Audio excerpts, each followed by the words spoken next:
You've just walked into a room with a giant dark coffee stain right in the middle of your white shirt, and you are 100% certain that your social life is officially over.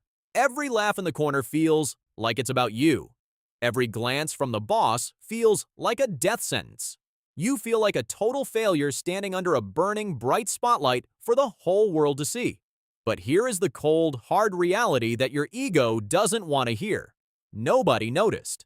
They're too busy staring at their own phones or worrying about the spinach stuck in their own teeth to even glance at your chest. Welcome to the spotlight effect. It is, without a doubt, the biggest psychological lie your brain tells you every single day.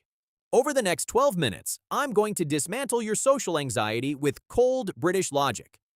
I'm going to show you why your brain is a pathological liar, why your ego is exhausting you, and most importantly, how to finally turn that light off so you can actually enjoy your life.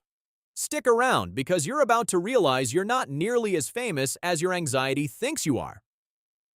The problem starts with a very simple fact. We are all the protagonists of our own movies.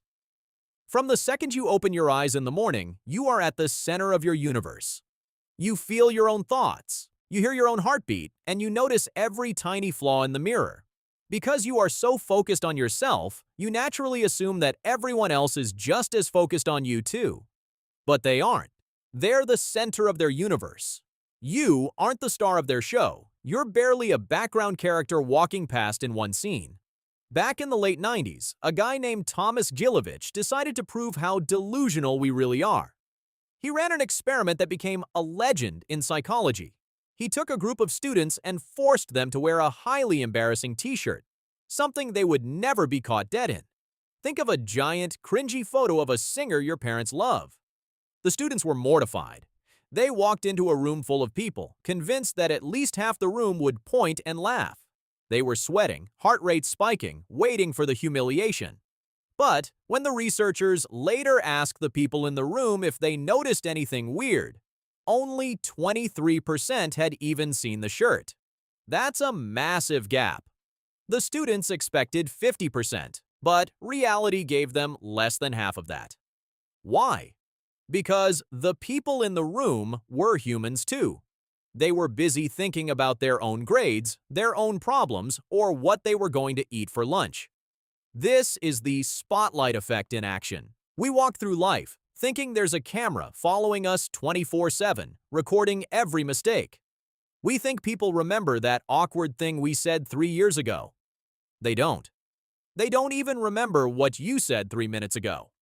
This isn't because people are mean or selfish. It's just how the human brain is wired.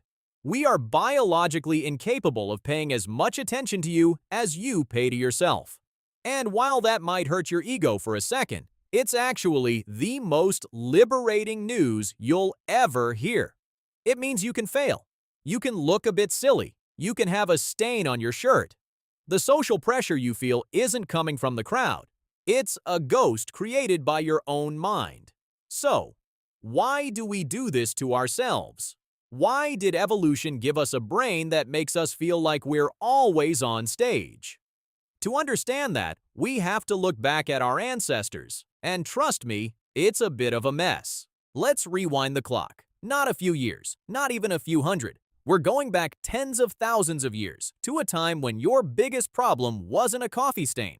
It was whether you'd survive the week. Imagine this. You're standing in a small tribe, maybe 20, 30 people. That's it. No cities, no internet, no second chances. Just you, a few others, and a very dangerous world. Now here's the important part. In that world, what other people thought about you actually mattered. If the group didn't like you, you were in trouble. If they thought you were lazy, you might not get food. If they thought you were weird or unreliable, you could get pushed out. And getting pushed out didn't mean awkward silence at a party. It meant death. No group meant no protection. No protection meant you versus predators, hunger, and the cold. So your brain evolved a very simple rule. Care a lot about what people think. Your life depends on it. And your brain got really good at this. It started constantly scanning. Did they look at me weird? Did I say something stupid? Do they still like me? Because back then, that anxiety wasn't annoying. It was useful. But here's the problem. Your brain never got the update. You're not in a tribe anymore. You're not about to get kicked out into the wild because of an awkward sentence. But your brain is still running the same ancient software. It still thinks everyone is watching you. Everyone is judging you. Stay alert, even when you're just standing in a room with a stupid stain on your shirt. This is where things get a bit ridiculous. Your brain is basically treating a modern situation like it's life or death. You walk into a room and your brain goes, "Careful, social threat detected." Someone glances at you for half a second and your brain says, "Confirmed, they noticed, this is bad." You say one slightly awkward thing and your brain goes, "Great, we're done, reputation destroyed." But in reality, nobody cares. Not because they're cruel, but because they're running the exact same broken system. Think about it. The guy next to you is thinking about how he sounded 5 minutes ago, whether he looks weird, and what people think about him. The girl across the room is doing the same thing. Everyone is trapped inside their own little spotlight, convinced that it's pointed at them. So what you get is this strange situation where everyone feels watched, but nobody is actually watching. And this is why the spotlight effect feels so real. Because inside your head, it is real. Your brain is zooming in on every mistake, replaying every moment, and exaggerating every reaction. It's like having a director inside your mind constantly interrupting, saying, "That was terrible. Everyone saw that," even when no one did. And here's the worst part. The more you believe this, the more you start acting differently. You become more stiff, more careful, and more afraid to say anything. You try to be perfect. And ironically, that's what actually makes things awkward. So now we understand something important. The spotlight effect isn't just in your head for no reason. It's there because your brain is trying to protect you, using rules that are completely outdated. It's like using a survival guide for the Stone Age in a modern office. So the real question becomes, if this is just old broken programming, can we actually turn it off? Or at least turn it down? Because knowing this is one thing. But feeling it in the moment, when your heart is racing and your brain is screaming at you, is a completely different game. So, let's answer the next question. Why does this feel so exhausting? Why can something so small drain so much energy out of you?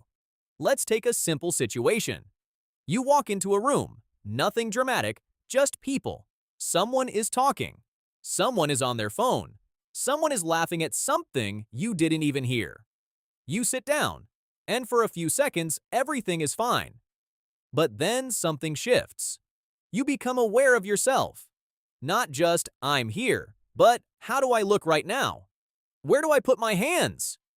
Am I sitting normally? Do I look awkward?" Nothing outside changed, but inside everything got heavier. Now you're not just sitting, you're adjusting, straightening your back, fixing your posture, trying to look natural. And the more you try, the less natural it feels. A conversation starts. Someone asks you a simple question. You know the answer. It's easy. But before you say it, there's a pause, a small check. Say it right. Don't sound weird. Don't mess this up. You speak, and in the same second, you start reviewing it. Was that okay? Did that sound stupid? Why did I phrase it like that? The conversation moves on. But you don't. You're still there, still replaying. And this is where the exhaustion begins. Not in the situation, but in the constant switching between living and monitoring how you're living. It's like you're running two systems at the same time. One is simple. It just talks, listens, responds. The other one never stops. It analyzes, corrects, judges. And that second system is always on. Now imagine doing anything like that. Imagine trying to walk while checking every step. Or trying to speak while listening to yourself speak and judging it in real time. It slows you down. It makes everything heavier. And that's exactly what's happening. You're not tired because social situations are difficult. You're tired because you're doing extra work that no one asked for. You're trying to control things that don't need to be controlled. You're trying to manage how you appear instead of just being there. And the cost of that builds up. Before the situation, you think about it. What if it's awkward? What if I mess something up? During the situation, you monitor everything, every word, every reaction, every pause. And after it's over, you don't let it go. You replay, you edit, you fix things that already happened. So it's not just one moment, it's three: before, during, after. And all of them cost energy. That's why you can leave a completely normal situation and still feel drained. Nothing happened. No conflict. No embarrassment. No real problem. But your mind treated it like something important. Something that had to be handled carefully. Something that had consequences. And here's the key point.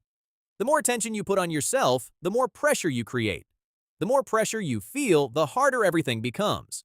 At some point, it stops feeling like a conversation and starts feeling like a performance.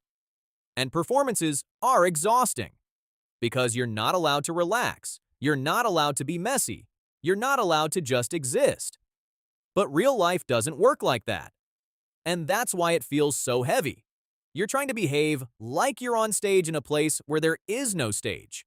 And that spotlight you feel, it's not coming from the outside. It's coming from you. So, how can we turn it off? You don't switch it off. You stop feeding it. Right now, the spotlight feels strong because you keep checking yourself. How you look, how you sound, how you come across. And every time you do that, you make it stronger. So the first step is simple. You catch the moment when you start monitoring yourself and you shift your attention outward. What is actually happening right now? Who is talking? What are they saying? The more you focus on the situation, the less you focus on yourself. The second step is letting go of perfection. The more you try to say everything right, the more unnatural you become. Small mistakes don't ruin anything. You say something slightly off, you move on, and nothing happens. That's how the illusion breaks. The third step is simple. Stop adding meaning to everything. A pause is just a pause. A glance is just a glance. Most of the time, nothing is happening, but your brain turns it into a story, and that story creates pressure. When you stop creating that story, things become lighter. This doesn't disappear overnight, but it fades. You spend less time in your head and more time in the moment, because in the end, the spotlight was never really on you. It was just something you kept pointing at yourself.